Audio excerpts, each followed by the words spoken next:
नमस्कार दोस्तों।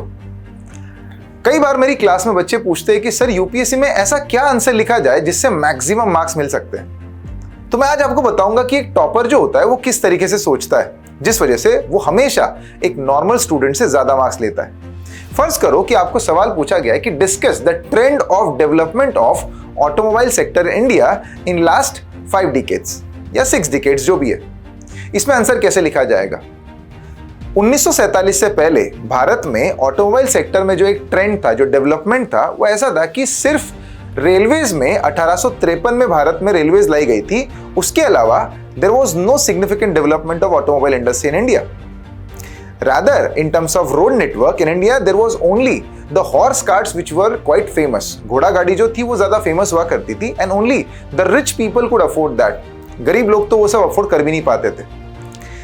इंडिपेंडेंस के बाद भारत में जब 5 ईयर प्लान्स इंप्लीमेंट किए गए तो सेकेंड 5 ईयर प्लान, जिसे महालनोबिस मॉडल कहते हैं, during this plan India has focused more on heavy industries, मतलब लोहे की इंडस्ट्रीज जैसी इंडस्ट्रीज पे फोकस किया गया। So iron and steel industries were introduced in India.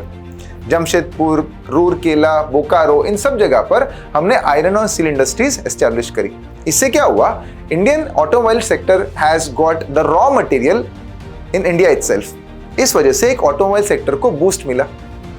इसके बाद हम बात कर सकते हैं कि भारत में 1962, 1965 और 1971 में जो चाइना और पाकिस्तान के साथ वॉर हुए, इसके बाद हमने ये रियलाइज किया कि हमें डिफेंस ऑटोमोबाइल सेक्टर में भी ग्रोथ करना बहुत जरूरी है।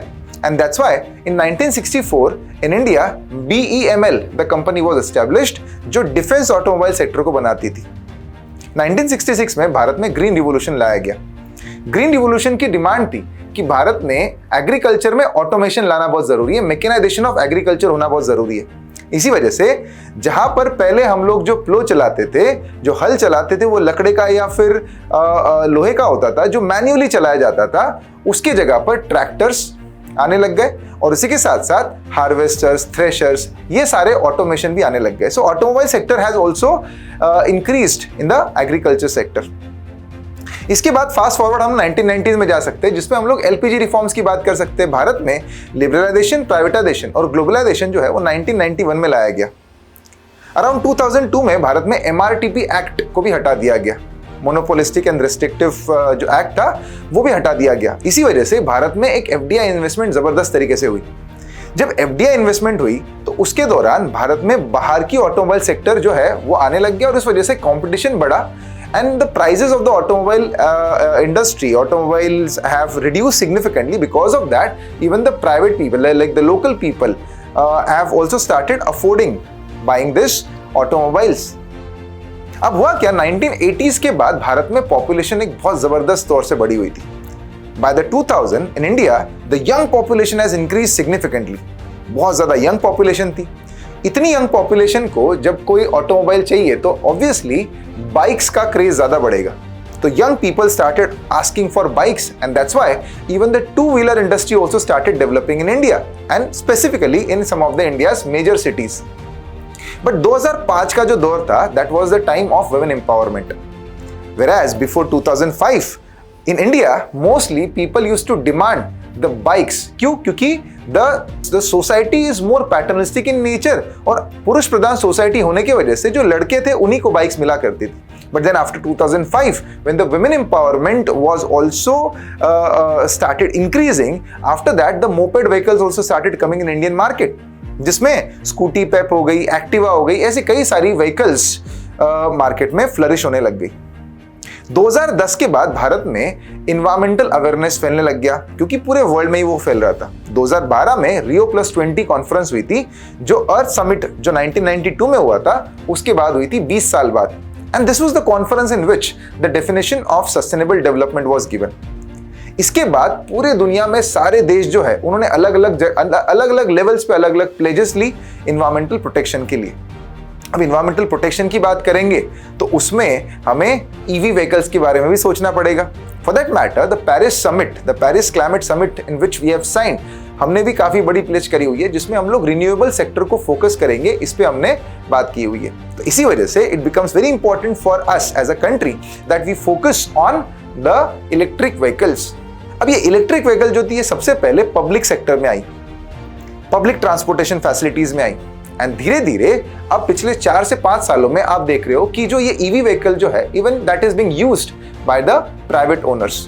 So this is how you can explain the development of the automobile sector in India. अब आप समझो इस पूरे आंसर में जब मैं बता रहा था आपको तो in everywhere I have talked only about the development of automobile sector in India. However everywhere I have introduced some new terms as well. For example, before 1997, when exactly the railways were introduced? 1853 मैंने बताया. 1947 के पहले railways की बात करी थी हमने जो 1853. उसके बाद में मैंने महान लॉबीज की बात करी आपके सामने. Then after that we have talked about the wars of India as well. 1962, 1965 और 1971 में जो वॉर हुए थे उसकी भी बात करी. 1966 में ग्रीन रिवोल्यूशन की बात की थी.